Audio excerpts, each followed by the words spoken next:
বাইরে 3-4 দিন ধরেই বৃষ্টি হইতেছে, বুঝছেন?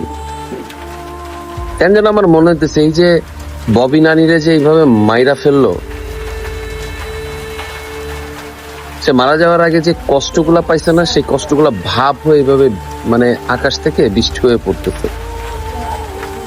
মানে আমাদের বাংলাদেশের মানুষগুলো না কতটা জানোয়ার হইলে জানেন এই ধরনের কাজ করে, যে একটা বৃদ্ধকে সামান্য কিছু টাকার জন্য এভাবে আঘাত করতে পারে।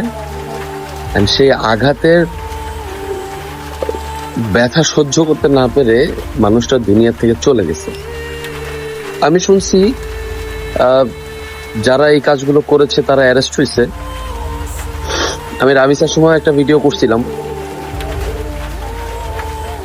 মানে আমি বিগত 3-4 দিন ধরে না আমি পেজে ভিডিও আপলোড দেই নাই। মানে এই নিউজগুলো যখনই আমার সামনে আসতেছে না, মানে আমি ঠিক থাকতে পারতেছি না। মানে কেমনে পারে মানুষ একটা বৃদ্ধকে এইভাবে প্রহর করতে, মানে কেমনে?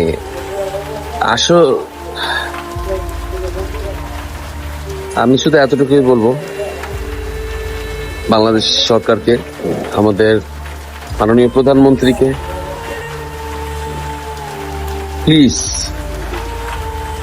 এই নেক্কারজনক ঘটনার, এই নেক্কারজনক যে কাজটা করছে এর খুব কঠিন ভাবে যাতে শাস্তি হয়, খুব কঠিন ভাবে। যে মানুষের মৃত্যুর পর তার আত্মীয় স্বজনরা পর্যন্ত তাকে একসেপ্ট করে নাই, এমন একটা মানুষকে এইভাবে মেরে ফেলছে।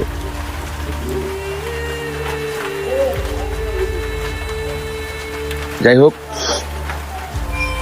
আমি না আর কথা বলতে চাইতেছি না। বিগত দিনগুলোতে যা কিছু ঘটতেছে নেয়ার মতো না, আসলে নেয়ার মতো না। সবাই তার আত্মার মাগফিরাত কামনা করি। আর প্লিজ বাংলাদেশ সরকারকে রিকোয়েস্ট করব, এই যে যারা এই ঘটনাটা ঘটাইছে তাদের খুব কঠিনতর শাস্তি যাতে হয়, এর থেকে আর কিছু বলার নেই।